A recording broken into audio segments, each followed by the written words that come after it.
Hello everyone, स्वागत है एक बार फिर से आप सभी का जेपीवाई गोल्डन स्टडी के यूट्यूब चैनल में। फ्रेंड्स, आज की वीडियोस में क्लास 10th ज्योग्राफी से आपदा प्रबंधन, भूकंप एवं सुनामी पढ़ेंगे और जानेंगे भूकंप किसे कहते हैं, सुनामी किसे कहते हैं, दोनों में अंतर क्या है। इकाई 3 क्लास 10th वीवीआई क्वेश्चन जो कि बोर्ड एग्जाम्स के लिए बहुत ही वीवीआई है, इम्पोर्टेंट है। तो चलिए शुरू करते हैं। इकाई 3 प्राकृतिक आपदा एवं प्रबंधन, भूकंप एवं सुनामी। प्रश्न 1 है, भूकंप अर्थक्वेक इंग्लिश क्या होता है? अर्थक्वेक किसे कहते हैं?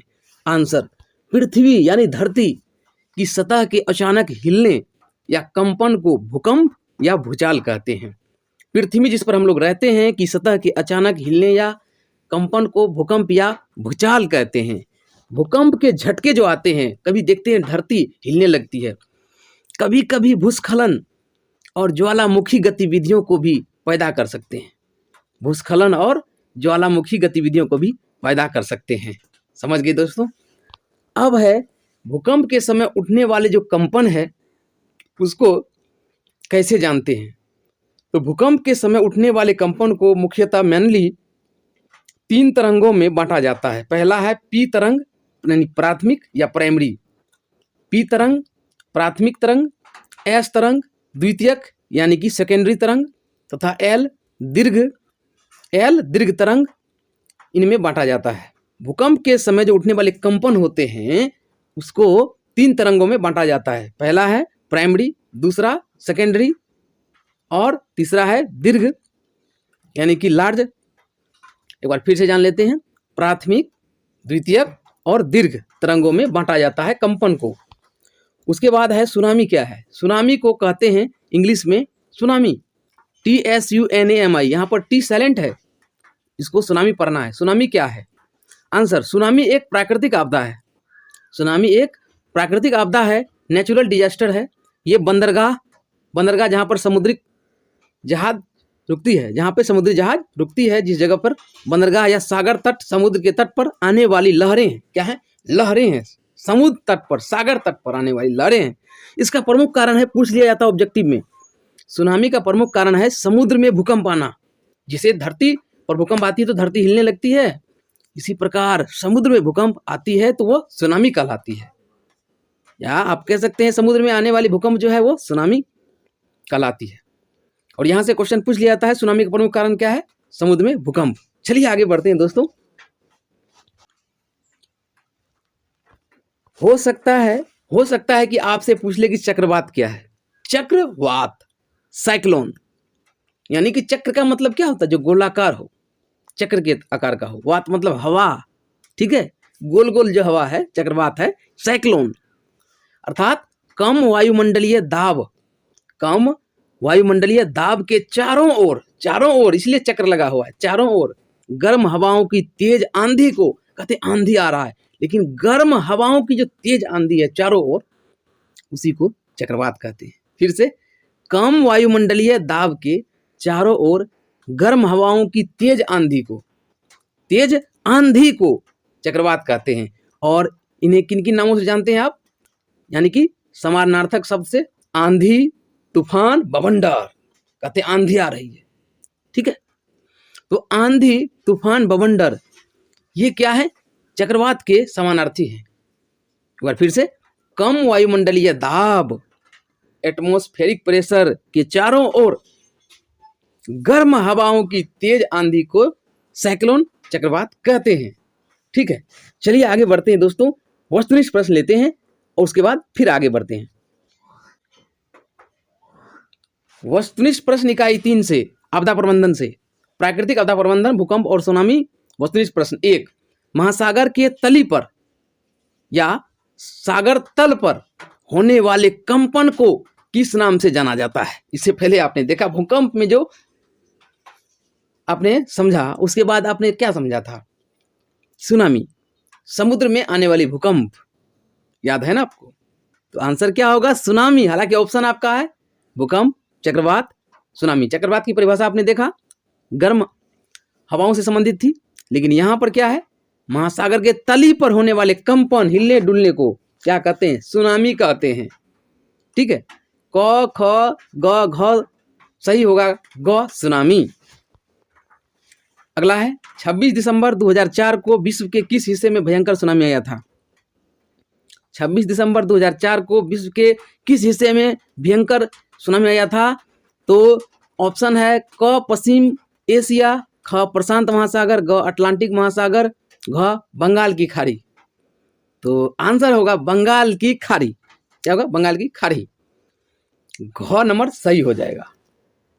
और तीसरा प्रश्न यहाँ पर है ऑब्जेक्टिव में वेरी वेरी इंपॉर्टेंट, भूकंप से पृथ्वी की सतह पर पहुंचने वाली सबसे पहली तरंग को किस नाम से जाना जाता है? तो इससे पहले तो आपने देखा था ना, सबसे पहली तरंग को पी यानी प्राइमरी प्राथमिक, सबसे पहली है ना प्राथमिक, अर्थात पी तरंग होगा सही आंसर। हालांकि बाकी ऑप्शन है एस तरंग और एल तरंग और टी तरंग, लेकिन सही ऑप्शन का आंसर पी तरंग। क्या होगा? पी तरंग। चौथा, भूकंप केंद्र के ऊर्ध्वाधर, भूकंप केंद्र के ऊर्ध्वाधर पृथ्वी पर स्थित केंद्र को क्या कहा जाता है?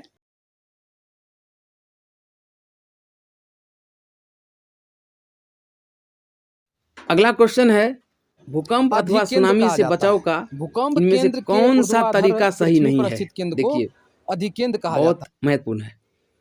क भूकंप के पूर्वानुमान को गंभीरता से लेना, ये तो सही है। ख भूकंप निरोधी भवनों का निर्माण करना, ये तो सही है। ग गैर सरकारी संगठनों द्वारा राहत कार्य हेतु तैयार रहना, ये तो सही है। लेकिन भगवान भरोसे बैठे रहना, सब होगा तो मर जाएंगे ना, ये गलत है। ग भगवान भरोसे बैठे रहना ये आलसियों का काम होता है, तो ये क्या है? तरीका गलत है। चलिए आगे बढ़ते हैं। अब चलिए फ्रेंड्स लघु उत्तरीय प्रश्न लेते हैं। लघु उत्तरीय प्रश्न 1, भूकंप के केंद्र एवं अधिकेंद्र के बीच अंतर स्पष्ट कीजिए। भूकंप का जो सेंटर है और उसमें जो अधिकेंद्र है के बीच अंतर डिफरेंस स्पष्ट कीजिए। आंसर, भूकंप के केंद्र क्या है? भूपटल के नीचे का वह स्थल जहां भूकंपीय कंपन प्रारंभ होता है, स्टार्ट होता है। भूपटल के नीचे का वह स्थल जहां भूकंपीय कंपन प्रारंभ होता है भूकंप के केंद्र कहलाता है, भूकंप के सेंटर कहलाता है। अधिकेंद्र क्या है? पूछ लिया आपसे। अधिकेंद्र वेरी वेरी इंपॉर्टेंट, भूपटल पर वह केंद्र जहां भूकंप के तरंग का हिलने डुलने की जो बात थी, भूपटल पर वे केंद्र जहां भूकंप के तरंग का सर्वप्रथम अनुभव होता है, सबसे पहले अनुभव होता है, अधिकेंद्र कहलाता है। इनमें से बहुत सारे प्रश्न एग्जाम ओरिएंटेड है, वो भी बोर्ड एग्जाम में तो बहुत ही इंपॉर्टेंट हो जाती है।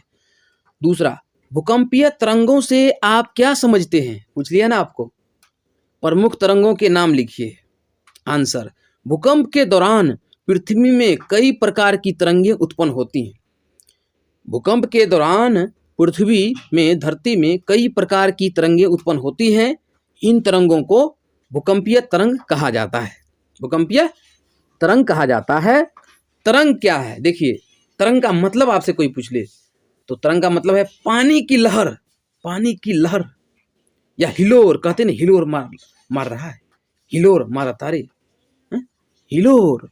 या फिर ऐसे अगर हम समझे दूसरे शब्दों में, मौज, तरंग का मतलब मौज भी होता है, उमंग देखते हैं, उमंग में है, तरंग में है, जैसे मन की तरंगे। लेकिन यहाँ पर हम लोग क्वेश्चन में पानी की लहर या हिलोर ये अर्थ जानेंगे। और भी अर्थ है, लेकिन अभी पानी की लहर और हिलोर आपको जानना है, क्योंकि इसका मतलब ये होगा अभी, और ये मतलब अभी दूसरे सेंस में होगा। ये 3 प्रकार की होती है, जो भूकंपीय तरंग है 3 प्रकार की होती है। पहला है प्राथमिक पी तरंगे, दूसरा द्वितीयक एस तरंगे, तीसरा दीर्घ एल तरंगे। कौन कौन हुआ? प्राथमिक, द्वितीयक और दीर्घ, ये 3 तरंगे याद रखना आपको। पी एस एल याद रखना है आपको। पी से प्राइमरी, एस से सेकेंडरी, एल से दीर्घ। उसके बाद है यहां पर बहुत ही आसान प्रश्न आ गया, तीसरा, भूकंप और सुनामी के बीच अंतर स्पष्ट कीजिए। देखिए दोस्तों, इससे पहले हम दोनों की परिभाषाएं बताए ना, उन्हीं दोनों को यहां पर उतार दीजिए आप। लेकिन एक बात जरूर लिखिएगा, भूकंप और सुनामी के बीच अंतर, भूकंप और सुनामी के बीच अंतर दे करके भूकंप के बारे में लिख दीजिएगा पहले जो बताए थे, उसके बाद सुनामी के बारे में। नहीं समझे ना, तो चलिए एक बार फिर से देख लीजिए। ये तो सबसे पहले आपको मालूम है भूकंप क्या है, बताए, यही उतार देना है आंसर में, वहां पर यही आंसर वहां उतार देना है कि पृथ्वी की सतह के अचानक हिलने या कंपन को भूकंप या भूचाल कहते हैं।